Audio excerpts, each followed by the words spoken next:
11 राज्यसभा सीटों पर चुनाव की तारीखों का ऐलान कर दिया गया है। चुनाव आयोग ने तारीख की घोषणा कर दी है। 9 नवंबर को वोट डाले जाएंगे। 25 नवंबर को खत्म हो रहा है 11 राज्यसभा सांसदों का कार्यकाल। उत्तर प्रदेश की 10, उत्तराखंड की 1 सीट पर चुनाव होने वाले हैं। तो 9 नवंबर को वोटिंग होगी।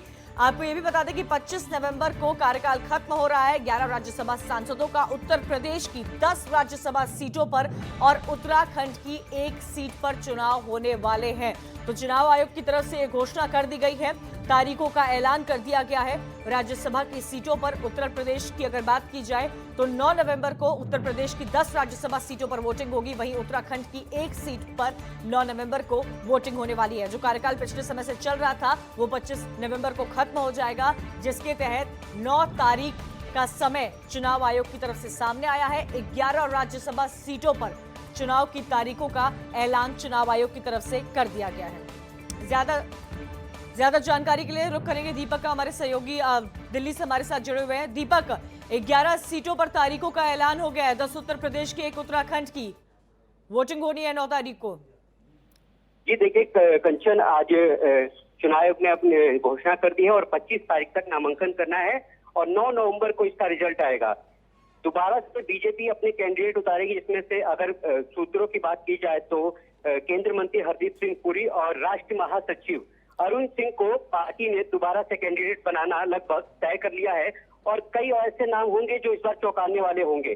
पार्टी अब आगे की मंथन कर रही है। उत्तराखंड से भी 1 सीट है और सबसे बड़ी बात यह है कि पार्टी इस बार यूपी में 10 सीटें खाली हो रही हैं, जिसमें से 8 तो फाइनल ही लगभग बीजेपी के हाथ में है और 9वें के लिए वो पूरी जोर शोर से मेहनत करेगी और कोशिश करेगी कि 9वीं सीट पे भी हो जाए।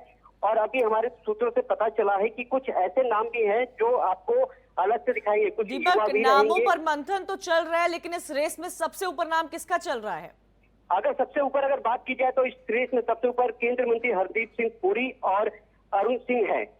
इन दोनों का लगभग तय है कि ये लोग दोबारा से राज्यसभा चुने जाएंगे, क्योंकि अगर बात की जाए तो अरुण सिंह को इससे पहले ही 1 साल का कार्यकाल था और पार्टी तौर पर कर चुकी है कि उनको दोबारा भेजेगी। और क्योंकि केंद्रीय मंत्री हरदीप सिंह पुरी अभी केंद्र सरकार में मंत्री है तो उनका भी लगभग जाना तय है।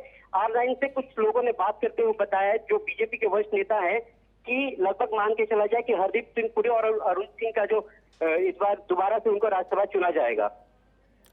तो 25 नवंबर को उनका कार्यकाल भी खत्म हो रहा है। 11 राज्यसभा सांसदों का कार्यकाल। उत्तराखंड की भी 1 सीट पर चुनाव होने वाला है। क्या इसमें उपचुनाव को देखते हुए, साथ ही राज्यसभा चुनाव को देखते हुए पार्टी का मंथन, पार्टी की आगे की रणनीति तैयार है? जी, पार्टी अभी पूरी रणनीति के साथ अपनी उतारेगी और अभी बात की जाए तो कल या परसों एक मीटिंग होगी जिसमें बीजेपी अध्यक्ष जेपी नड्डा लेंगे और उस पर आगे चर्चा होगी कि पार्टी की आगे की रणनीति क्या होगी, किस तरीके से उम्मीदवारों का चयन होगा। और क्योंकि उपचुनाव की भी लिस्ट आज या कल में आने वाली है तो उसको देखते हुए पार्टी अब तो हरदीप सिंह पुरी का नाम सबसे ऊपर लिस्ट में आ रहा है। शुक्रिया दीपक जानकारी देने के लिए।